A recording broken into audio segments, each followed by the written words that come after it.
Hello everyone, welcome to triple I news series. Weekly news जो हम आपको हमेशा देते रहते हैं उसके अभी इस न्यूज़ वीक के न्यूज़ के बारे में मैं आपको बताऊंगा। Export rise by 2.25% in July. Last month में हमारा 2.25% से हमारा एक्सपोर्ट बढ़ा हुआ है in this rough time and global economy. हमारा इतना रफ टाइम होने के बावजूद भी और ग्लोबल इकोनॉमी में इतना प्रॉब्लम होने के बावजूद भी हमारा इंडिया का एक्सपोर्ट जो है वो 2.25% लास्ट मंथ में बढ़ा हुआ है। This is in comparison to the June slumped by 9.75% due to China and USA trade war. इसके पहले के जो महीने थे जून वगैरह के अंदर यूएसए और चाइना का जो ट्रेड वॉर चला था उसके लिए घटा हुआ था। अभी जो बढ़ोतरी आई हुई है एक्सपोर्ट की 2.25%, उसमें मेन आइटम्स जो हुए हैं वो हैं organic goods, drug and pharmaceutical items. और बताऊंगा आपको कि export growth to be double in the digital physical year. Commerce secretary mister Anup Wadhawana said कि export growth of the country in the current physical is likely to be double digit despite of the challenging situation both in the external and internal fronts. The last financial growth in the export was only 9 to 10%, and the volume touched $330 billion. That was a record. The country had been in a continuously growth since last 3 years. हमारी country का last 3 सालों से continuously growth हो रहा है और अभी जो ये पर्टिकुलर है वो डबल डिजिट के अंदर अभी इसे फिजिकल ईयर में होने की संभावना है। तेलंगाना के बारे में बताऊंगा आपको कि transport subsidy increase to boost export from Telangana. Logistics cost study report recommended by Telangana close to finalize to partly offset toll charges incurred while moving goods to port, mostly JNPT and warehouse charges at ICD. Telangana का जो माल जो जा रहा है JNPT और दूसरी ICDs के अंदर, उसके अंदर जो टोल टैक्स लगा रहा है उसको नाबूद करने की बातें हुई है। इंडिया और रशिया के बारे में बताऊंगा अभी आपको कुछ कि India and Russia to boost ties to achieve the 300 billion bilateral by 2025. During business session on the 11th of August, Russia Commerce Minister Industry and our Minister Mr. Piyush Goyal और Russian का जो minister है mister Yuri, they have said that India and Russia have called for the diversification in deepening of the economic ties in the priority sectors. Last time भी मैंने आपको बताया था कि प्रायोरिटी सेक्टर्स कौन से हैं, फिर एक बार मैं बता रहा हूँ आपको। प्रायोरिटी सेक्टर हम agriculture, MSME, education, housing, social infrastructure, renewable energy और बाकी को कहते हैं। To meet the bilateral trade target of the 30 billion by the 2025. This is attended by the delegation including the Gujarat. Chief minister जो हैं 4 states के वो भी गए थे वहाँ पे, गुजरात का, Haryana, Uttar Pradesh and Goa, and about 140 Indian companies also. He informed that company of the both countries to discuss the partnership directly and to come up with the concrete project proposal. Number of the MOU were signed between the regions of the Russia and 5 states of our India to expand and strengthen the cooperation between the areas of the trade and economy, investment, scientific and technological cooperation. तो इस अंतर्गत हमारा Russia के साथ export बढ़ने की बहुत अच्छी सारी संभावना है. कस्टम्स के बारे में कुछ बताऊंगा आपको. Custom to recover the export benefit claimed on the re import of goods. कुछ लोगों ने गुड्स को एक्सपोर्ट करने के बाद री इम्पोर्ट किया हुआ है और उसके ऊपर भी हमारा गवर्नमेंट के इंसेंटिव्स भी लिए हुए हैं, तो उसके बारे में कुछ बातें मैं आपको बताता हूँ. The tax authority will soon start recovery of export benefit claimed on export goods that were re-imported in the past under the some incentive scheme, and a decision that will impact some exporters.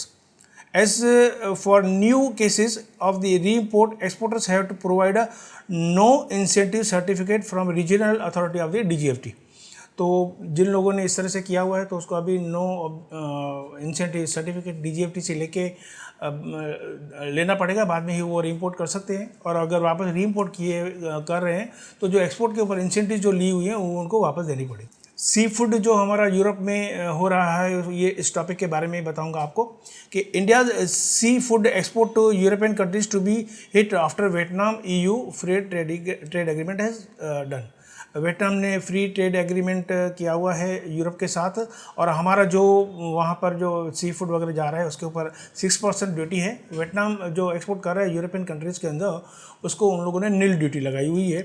जिस तरह से US का president हमेशा heli deviation motorcycle के बारे में बात करता रहता है बार बार, और उसी तरह से अभी यूरोप भी कह रहा है कि आप भी अपनी जो डेयरी प्रोडक्ट की मार्केट है इंडिया के अंदर उसको खोलिए, नहीं तो फिर इस प्रकार के जो दूसरे ट्रेड एग्रीमेंट दूसरे कंट्रियों के साथ उनके होंगे तो उसमें फिर इस बात का बहुत इम्पेक्ट आएगा। Vietnam is the biggest competitor in shrimps, number 1 in the world. जो श्रिम्स का एक्सपोर्ट वियतनाम से हो रहा है नंबर 1 पे है, और हमारा इंडिया है वो नंबर 2 पे है अभी। तो अभी इस बात का थोड़ा ध्यान रखना पड़ेगा कि सी फूड एक्सपोर्ट जो हो रहा था यूरोपियन में उसको इफेक्ट आने की पूरी संभावना है।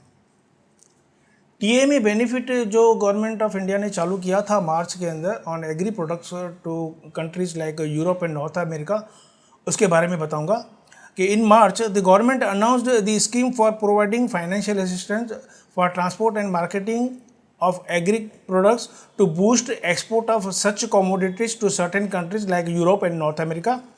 Under the TMA plan,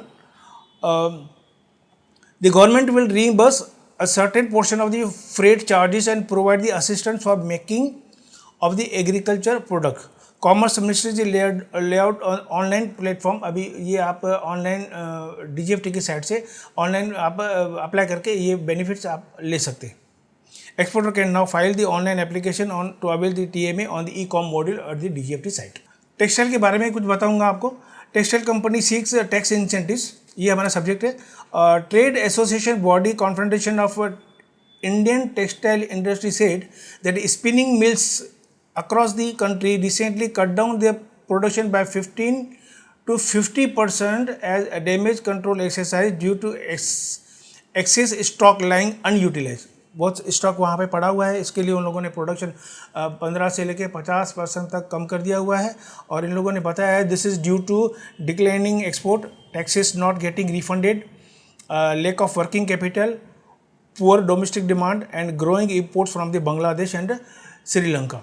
The export of custom yarn in the first quarter ended June have fallen by 33% to 226 million kg from the 338 million kg a year earlier.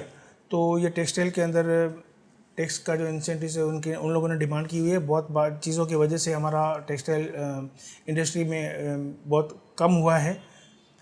दूसरी बात अभी बताऊंगा import of palm oil from Malaysia के बारे में। India probe alleged jump into the palm oil from Malaysia. The Trade Ministry said in the statement that India has initiated an investigation into whether to jump in refined palm oil shipment from Malaysia is causing serious injuries to our domestic industry. हमारे domestic industry के अंदर जो oil बन रहा है और जो Malaysia से इंपोर्ट हो रहा है, तो हमारी जो डोमेस्टिक इंडस्ट्री है उसको बहुत इफेक्ट आ रहा है। इसकी वजह से इसकी इन्वेस्टिगेशन रखी गई है कि देखने के लिए कि अगर वहाँ से इंपोर्ट हो रहा है तो हमारी जो लोकल इंडस्ट्री है उसको क्या फ़र्क पड़ रहा है। उसके अंतर्गत according to data compiled by the Malaysian palm oil board, Malaysian export of refined palm oil to India the number 1 importer of edible oil. हमारे इंडिया जो है वो मलेशिया से नंबर 1 इम्पोर्टर है।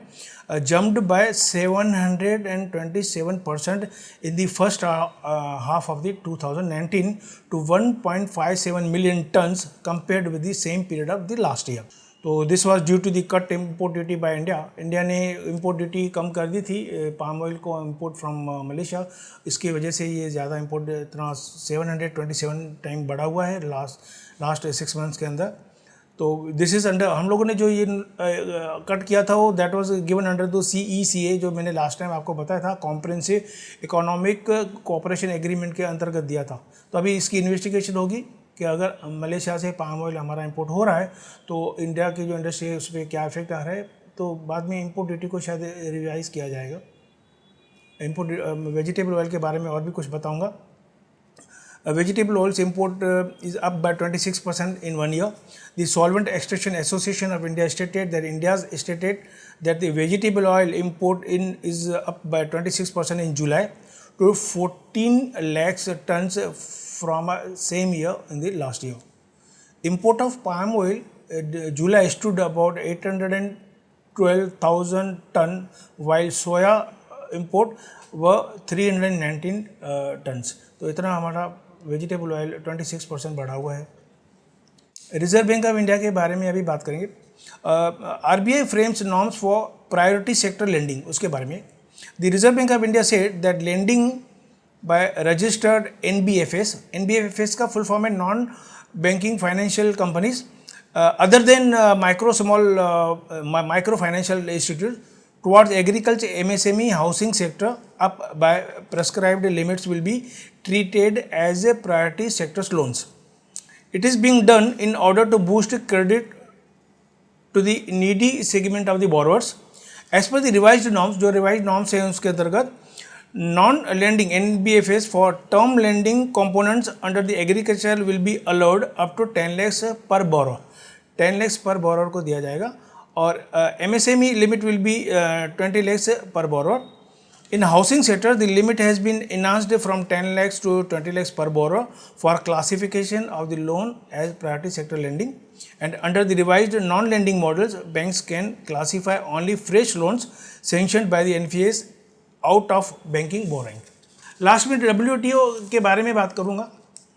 WTO के में जो दो डिस्प्यूट चल रहे हैं under dispute settlement body India के, तो वो नंबर 1 है अबाउट US रिन्यूएबल एनर्जी के बारे में, और सेकंड सब्जेक्ट है हमारा शुगर जो डिस्प्यूट रेज किया हुआ है ब्राज़ील, ऑस्ट्रेलिया एंड गौतमाला ने, तो उसके बारे में बताऊंगा। पहले बात करूंगा USA और रिन्यूएबल एनर्जी के बारे में।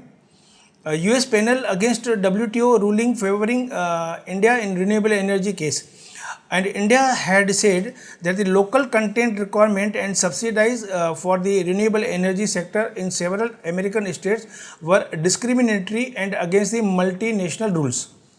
Now, this may not be taken up by the global organization Appellate Authority as it could become be disinfectional in December. ये Appellate Authority में अभी नहीं जाएगा क्योंकि Appellate Authority दिसंबर में दिसंबर 2019 में वैसे भी वो डिसफंक्शनल होने वाला है। तो ये बात, दूसरी बात है WTO likely to set up the panel to decide India sugar subsidy. दूसरा एक जो बात चल रहा है हमारा dispute settlement body in WTO, तो वो बात ही ये थी कि Brazil, Australia and Guatemala have requested the world trade organization WTO को to set up the dispute panel to rule on India's sugar. तो DSB panel are now likely to be formed at WTO, which will decide whether India's sugar subsidies are valid or not. India tried to reason that all subsidies given to sugar producer were permissible under WTO norms. India ने बताया कि जो भी हम लोग subsidy sugar manufacture को दे रहे हैं वो WTO नॉर्म के हिसाब से बराबर है। हालांकि ये जो बात है वो अभी डिस्प्यूट सेटलमेंट के पास है, तो वो लोग जो डिसीजन लेंगे और जैसे कोई डिसीजन आता है तो हम आपको उसके बारे में बताएंगे। Thank you very much for watching this news series. Please keep on watching, subscribe कीजिए, लाइक कीजिए और शेयर कीजिए, और अपने आप को इससे जो वीकली न्यूज़ है उसके साथ अपने आप को अपडेट रखने में और बाकी लोगों तक पहुंचाने में हमारी मदद कीजिए। Thank you very much Indeed.